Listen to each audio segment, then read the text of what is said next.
네, 증권사별로 5월 증시 전망 한 것들 다시 한번 점검해 봤고요. 잘 맞아 떨어지고 있나, 이제 5월 셋 넷째 주는 뭘 봐야 하는지 얘기를 들어봤습니다. 여우방에 오신 것을 환영합니다. 오늘 다행히도 2100선이 좀 지지가 되는 모습이었고요. 하지만 부담되는 것들 참 많습니다. 모멘텀이 없다라는 것이 가장 큰 부담이겠죠. 한양증권의 전소영 연구원, 주식소녀 이순복 주임께서 나와주셨습니다. 안녕하세요. 안녕하세요. 네, 주식하는 투자 인구가 약 500만 명. 네. 이 최대라고 하네요. 10명 중에 1명이라고 하더라고요. 그러니까요. 예. 경제방송에 대한 또 책임감도 더 가중되는 것 같습니다. 예. 시청률도 잘 나야 될 텐데요. 네. 자, 외국인들이 현물시장에서 지난주에 1조 넘게 팔았는데 오늘 또 팔았고요. 근데 또 문제가 되는 건 현 선물 같이 팔고 있는 것. 이렇게 되면 하락에 대한 베팅에 좀 더 가중되는 것이 아니냐라는 수급에 대한 얘기를 많이 하던데요.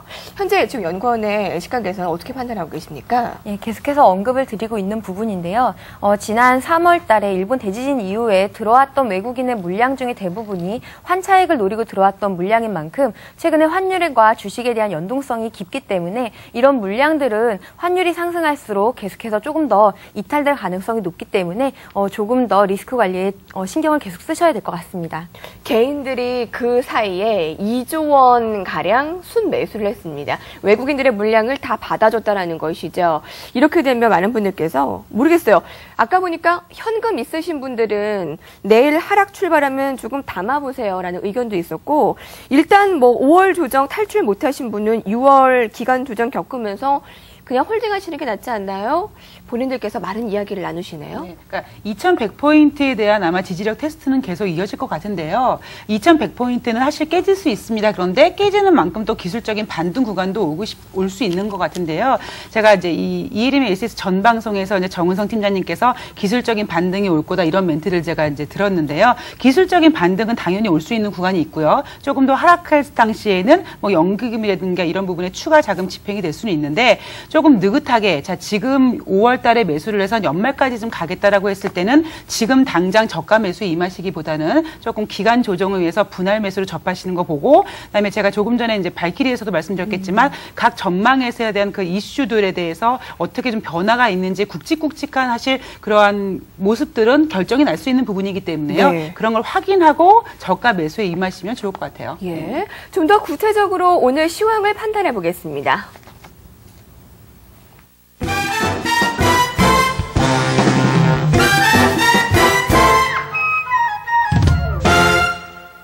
주말 사이에 뉴욕 증시가 하락을 나타냈는데 이번 주에 글로벌 이슈들이 굉장히 많네요. 네, 굉장히 많고요. 제가 오늘 이제 그 악마의 선택이란 건 아마 이제 뉴스 보시는 분들은 다 아시겠지만, 그 미시시피강 범람으로 인해서 미국의 대도시를 구하기 위해서 소도시를 희생시킨 것이 바로 이 악마의 선택이라는 단어라고 썼더라고요. 그런데 지금 그만큼 미국은 큰 거를 건지기 위해 작은 것을 과감하게 희생시키는, 어떻게 보면은 우리나라는 이렇게 정의 모든 사람을 다 구하고 싶은 이런 정이 약한 나라라면 미국은 어떻게 보면 굉장히 좀 냉혹하다고 할 수 있는 부분인 것 같은데요.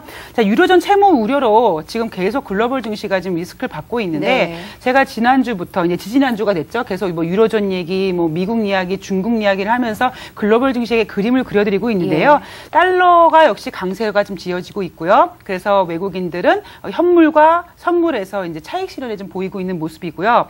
특히 이제 IMF 총재 사태 이야기에서 그분이 뭔가 이렇게 스트레스를 많이 받으셨나 봐요. 이렇게 다른 쪽으로 이렇게 풀려고 하신 거 보니까 굉장히 뒤숭숭한 글로벌 증시 속에서 아시아 증시, 특히 우리나라 증시도 굉장히 타격을 받고 있는데, 이 퀴를 쥐고 있는 것은 역시 미국이라는 생각이 들고요. 거기에 관련돼서 과연 중국이 어떻게 대응을 해줄 것이냐. 뭐 예를 들면 유로존에 대해서 이슈가 됐으면 중국이 우리가 도와주겠다라고 해서 손을 좀 내밀 수 있는 부분이 있고요. 또 하나 이제 미국이 그만큼 지금 중요하다는 부분이 뭐냐면, 주말에 아마 이런 뉴스가 났잖아요. 어떤 개인 투자분이 주식의 하락을 베팅을 해서 주가의 이 하락을 계획을 하기 위해서 이 뭐 서울역이라든가 등등의 사설 폭탄을 이렇게 했는데 결국 주가엔 반영도 안 됐고, 그분은 너무 일찍 팔아서 오히려 손해를 받고, 사실 이게 한 2년 전, 몇 년 전에는요, 이 9.11 테러 이후에 어디에서 뭐 밀가루가 발견됐다라고 해도 네. 주가에 사실 변동성이 있었는데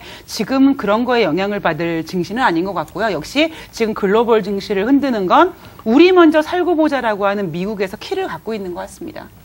유로존에 대한 문제가 사실 하루 이틀도 아니고 계속 잠잠해질만 하면 불거지고 잠잠해질만 하면 불거지는데 또 이제 EU 재무회담에 대한 이슈가 굉장히 크게 부각되고 있는데 어떤 관점에서 우리가 이번 주에 예상을 해보면 되는 겁니까? 네, 일단 그 IMF 총재가 사임 의사를 이제 뭐 밝힌다라는 언론들의 보도가 있었기 때문에 이 IMF가 만약에 이 도미니스칸 총재가 사임하게 되면은 아마 EU의 판도에도 좀 변화가 생길 것 같습니다. 네. IMF가 EU의 그 그리스의 지원이라던가 이런 방안에 상당히 우호적이었는데요. 만약에 지금 이 IMF 총재가 바뀌게 되면은 이런 변화에 상당히 좀 매파적으로 바뀔 가능성이 있기 때문에 시장이 그래서 주목을 하고 있는 상황입니다. 일단 오늘과 내일 이틀에 걸쳐서 재무장관 회의가 열리는데요. 원론적인 결론에 그칠 가능성이 높습니다만 시장에서는 이런 것들을 반영해서 계속해서 달러화가 강세로 가고 있는 모습입니다. 하지만 우리가 지난주 금요일 날 언급했듯이 미국의 채무 한도가 넘고 있다는 점도 염두에 두셔야 되는데요. 사실 이 미국의 채무 한도 초과라는 이 이슈 하나만 봤을 때는 달러가 약세로 가야만 정상입니다만은 최근 지금 현재 유로존 위기에 미국의 사건들이 묻히고 있는 모습입니다. 그만큼 미국에서는 달러 강세로 인해서 계속해서 득을 보려고 한다라는 이런 움직임들이 나타나고 있는 것이고요. 따라서 유로존 이슈와 더불어서 미국 이슈도 함께 살펴보셔야겠지만 현재로서는 달러가 조금 더 반등 가능성이 있다라는 쪽에 좀 무게를 두고 싶습니다. 우리 투자증권 정재훈 대리 연결하겠습니다. 안녕하세요. 네, 안녕하십니까. 오늘 한 달 만에 장중 2100선을 잠깐이지만 이탈하기로 했잖아요. 예. 어떤 전문가는 2100선에선 지지력이 될 것이다. 어떤 전문가는 60일 이평선, 한 2070에서는 지지를 받을 것이다. 또 어떤 전문가는 120일 이평선, 2049 정도에는 지지를 받을 것이다. 참 온갖 말들이 많기 때문에 어떻게 시황 판단을 해주시고 계신지 굉장히 궁금하네요. 예, 일단 뭐 지수에 대한 부분들은 크게 의미는 없는 것 같습니다. 지금 뭐 기술적으로는 2070선이 가장 중요한 선 중에 하나인데요. 오늘 뭐 잠깐 보셨겠지만 장중에 2100포인트를 무너뜨리는 거는 그렇게 어렵지 않은 일이라는 것을 다시 한번 확인했습니다. 다만 기술적으로 봤을 때 조금 긍정적인 면은 최근 거래량이 많이 줄었다는 부분인데요. 여러분도 잘 아시겠지만은 바닥권에서는 보통 거래량이 주는 것이 일반화가 되어 있기 때문에 이런 부분은 기술적으로 봤을 때 아주 나쁜 점은 아니라고 말씀드릴 수가 있겠습니다. 지금 저희가 대처를 해야 되는 거는 지수에 대한 움직임으로 보기보다는 그 미국의 그 거대한 좀 흐름에 대해서 저희가 정황을 보면서 대처하는 것이 맞는 것 같습니다. 지금 미국은 크게 이제 세 가지 지금 이벤트에 대해서 진행을 하고 있는데요. 첫 번째가 이제 양적 완화 종료에 대한 부분이고요. 두 번째는 아까 말씀하셨던 부채 한도 늘리기에 대한 부분. 그리고 마지막으로는 그동안 많이 상승했던 유가 상승을 갖다가 누르고 있다. 이 세 가지를 동시에 하고 있다고 생각이 듭니다. 이런 그 얘기들이 갑자기 이제 그 양적 완화를 6월달 말기에 얼마 안 놔두고 있는 상황에서 나온다는 점은 분명히 어느 정도 미국의 좀 의도가 좀 숨어 있는 게 아닌가 하는 생각이 드는데요. 실제로 부채 한도 그 늘리는 대한 부분에 물론 오늘 이제 또 얘기가 있겠지만은 이 부분하고 아까 유가 상승을 누르는 거하고 연장선상에서 같은 선상에 있다고 볼 수가 있을 것 같습니다. 그동안 그 이제 아까 제가 금요일도 말씀을 드렸지만 유가가 하락하기 시작되게 된 가장 중요한 그 포인트는 선물 가격에서 그 증거금을 25% 정도를 그 거래소에서 올리면서 이제 급격한 매도가 나오면서 유가 상승을 이제 하락 기조로 다시 돌아서게 됐는데요. 이 이야기가 나오고 있어서 얼마 안 되자마자 오바마 대통령이 증산을 하겠다는 얘기를 또 했습니다. 알래스카라든지 그 원유 지역 그러니까 텍사스 쪽 그 이제 멕시코 쪽 원유를 개발을 해가지고 좀 이제 증산을 나겠다고 하는데 사실 이 부분을 생각해 보시면은 실질적으로 이성적으로 말이 안 되는 부분인데요. 미국이 세계 시장의 20%의 원유를 소비하고 있으면서 5% 정도밖에 그 생산을 하고 있지 않습니다. 그 20%를 소비하고 있는 나라가 5% 증산량을 조금이라도 늘린다고 해서 유가를 하락시킬 수 있다는 것은 사실 좀 어렵다고 봅니다. 다만 오바마 대통령이 말하고 싶은 건 유가를 분명히 누르겠다는 의도인데요. 제 생각에는 최근에 투기자금 이탈을 유도하면서 유가를 누른 부분하고 좀 의도가 일치하지 않나 싶습니다. 사실 양적 완화가 이제 6월 말쯤에 남아 있는데요.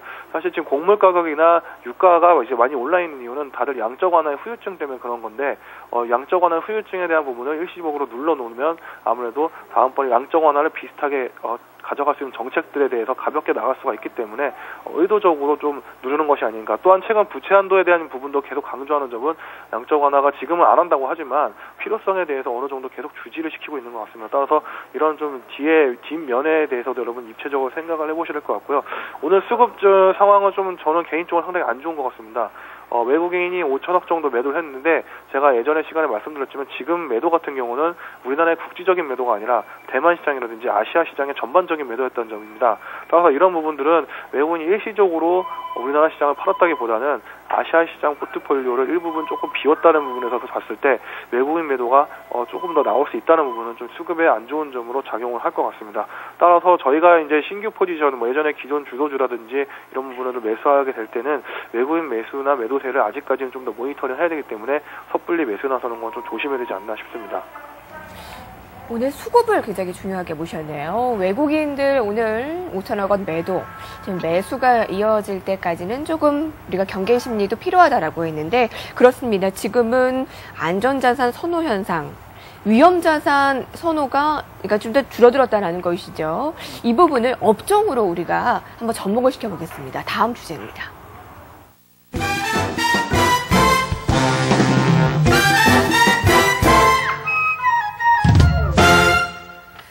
달러화 강세가 지금 핵심 포인트가 되고 있습니다. 그에 따라서 지금 업종별로 파악해볼 필요가 있다라고 오늘 분석을 해오셨는데 어떤 내용입니까? 예, 뭐 업종별로 제가 이렇게 나눠서 들고 오긴 했지만 사실 큰 그림을 그린다면 달러가 이렇게 급격하게 강세로 진행될 때 글로벌 위험 자산들은 어쨌든 손해를 지금 하락할 수밖에 없는 이런 상황에 직면해 있습니다. 일단 변동성이 커지고 있기 때문인데요. 이번에 달러 강세의 가장 큰 이유를 살펴본다면 뭐니 해도 유로존의 이슈가 계속해서 부각되고 있다라는 거, 이런 것 때문에 결국은 달러화가 상대적으로 안전통화로 부각이 되면서 강세로 전환이 되고 있다. 따라서 원자재라던가 증시의 하락 압력으로 작용하고 있다. 이렇게 정리를 하시면 될 것 같습니다. 여기 달러가 강세로 갈 때 그러면은 우리나라 환율은 달러원 환율은 상승하게 되겠죠. 이러면은 이제 부각될 수 있는 업종들은 수출주입니다. 그렇지 않아도 최근에 달러 약세로 인해서 달러원 환율이 크게 하락하면서 이 수출주가 1,050원 밑으로 임계치가 넘어서면은 수출주에 타격이 있을 것이다. 이런 이야기들이 있었는데 일단 달러원 환율이 반등하면서 이거에 대해서 수혜를 받을 수 있는 업종은 수출주라는 이런 판단이고요. 이럴 때 자동차라던가 IT 업종에 관심을 가져볼 만합니다만은 자동차 같은 경우는 이미 수급적으로 약간 꼬여 있는 상태이기 때문에 외국인의 차익 실현 매물들이 나오고 있기 때문에 이런 수급적인 상황들로 봤을 때는 오히려 조금 덜 오른 IT 쪽에 좀 관심을 가져볼 만하다는 그런 판단입니다. 이런 것들은 지난주에 IT 반도체라던가 LCD 업황에 대해서 설명을 드렸기 때문에 이런 것들은 넘어가도록 하겠습니다. 네. 그리고 이 달러 강세로 인해서 소외되는 업종들이 정유주가 좀 대표적이라고 할 수 있겠는데요. 네. 일단 수급적으로 달러가 강세로 가면서 유가가 하락하기 때문에 이제 심리들이 많이 위축이 되는 경향이 있습니다만은 사실 정제 마진 쪽에 대해서는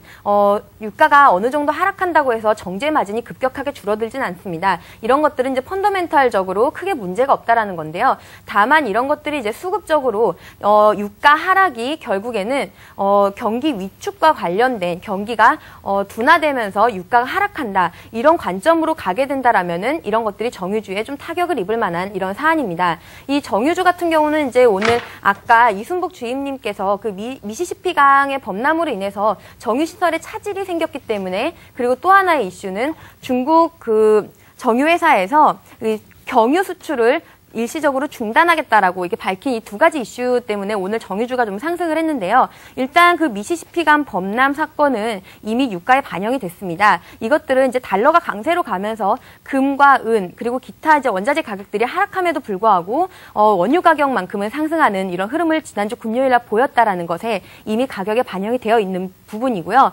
그리고 이 중국의 경유 수출 중단 사건은 사실 이제 오늘만 있었던 사건은 아닙니다.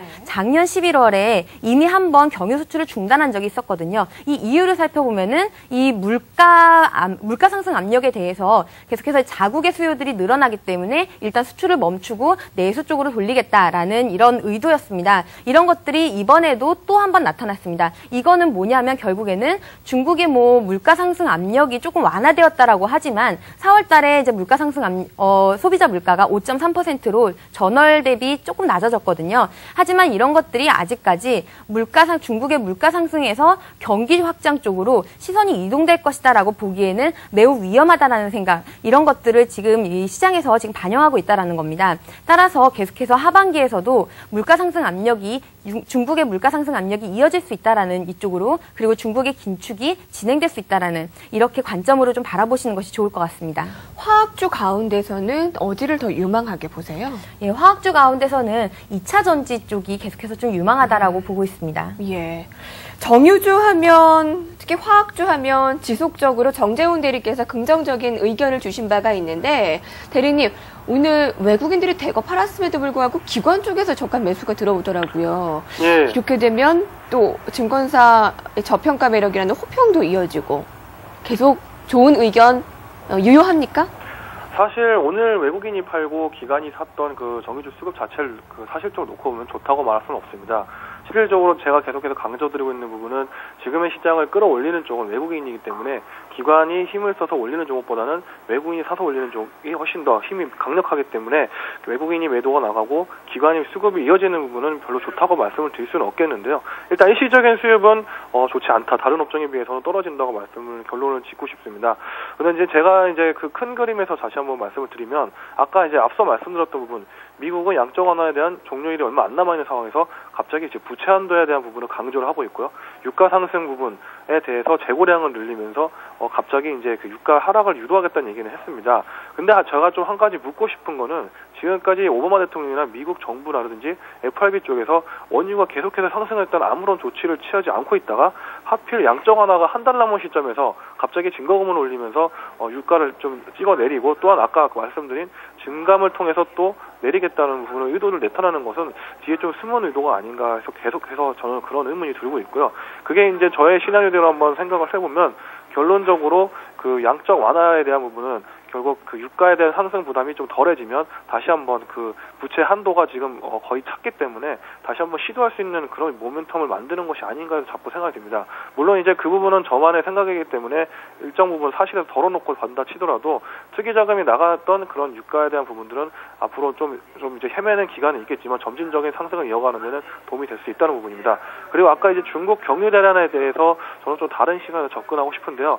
결국 이것이 말하는 경우는 최근 유가가 올라가게 된 가장 중요한 이유 중에 하나는 바로 중국과 인도 이머징 시장의 그 산업화를 통해서 원유의 소비량이 상당히 많이 늘었다는 점입니다. 지금 경유 대란이 일어나게 된 계기를 가만히 생각을 해보시면 중국 내에서도 이 원유라든지 경유에 대한 소비가 계속해서 존재하고 있는데 이 부분이 지금 그 안에서 골마 터지고 있다는 부분이죠. 결론적으로 원유에 대한 수요는 계속해서 존재하지만 아까 말씀드린 미국이 5% 정도밖에 생산량을 가지고 있지 않은 상황에서 늘린다고 해봤자 중국과 인도의 수요량을 따라갈 수가 없기 때문에 결론적으로는 유가의 상승 부분은 장기적으로 갈 수밖에 없다는 좀 생각을 계속해서 들고 있고요. 다만 이제 정유주에 대한 시선은 저는 계속해서 긍정적인 면을 보입니다만 지금 사기에는 아마도 조금 위험하다고 생각하시는 분이 많을 것 같습니다. 따라서 정유주보다는 좀 더 안정적인 부분을 생각을 해주면 유가 상승과 하락에 조금 더 비껴있는 순수화학주 쪽으로 좀 접근하시는 게 좋을 것 같은데요.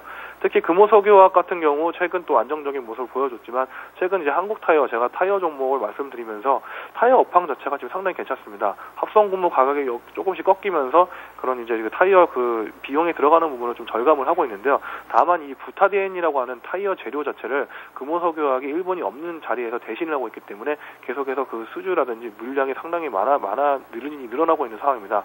따라서 이런 부분들 생각해 보실 때 약간 정유주가 불안하다고 생각하시는 분들은 순수화학주 쪽으로 좀 접근해 보시는 것도 괜찮은 것 같습니다. 오늘 또 크게 하락한 업종이 철강주입니다. 동국제강은 오늘 장중에 8% 급락세를 나타냈는데요. 오늘 증권사 하나에서는 좀 혹평을 안 좋은 평가를 내놓기도 했습니다. 철강주의 두드러진 약세 그리고 전망 어떻게 볼 수가 있습니까? 뭐 연안 가격 디스카운트 판매 때문에 악재로 작용했다라는 얘기가 나왔는데요. 철강주 같은 경우 사실 뭐 IT라든가 자동차처럼 우리나라의 장을 이끌 수 있는 주도주가 되기는 사실 여러 가지 좀 부정적인 이야기들도 많이 있습니다. 그러니까 영향이 딱 좋다라고 하기보다는 50대 50 정도 확률인데요. 철강 같은 경우는 아직까지 이슈가 일본에 대해서 또 반사 이익이 기대될 수 있는 부분이고요. 또 일본에서 다시 이제 지진 이후에 다시 뭐 건설하고 다시 만드는 부분에서 오히려 한때는 철강이 또 수혜받을 거라고 바로 2달 전에 그랬던 멘트가 지금 갑자기 또 이렇게 안 좋게 나왔는데 오늘 뭐 동국제강에 대한 것은 외국인들의 단기적인 매도로 인해서 끼워 맞추기식의 시황인 것 같고요. 철강주 같은 경우에는 중장기적으로 주도주는 될 수 없지만 여러 가지 꾸준한 이슈로 인해서 상승할 수 있는 모멘텀은 좀 있다고 보겠습니다. 예. 자, 이번 주 대응 전략 세워보겠습니다. 전망까지 함께 해보죠. 다음 주제입니다.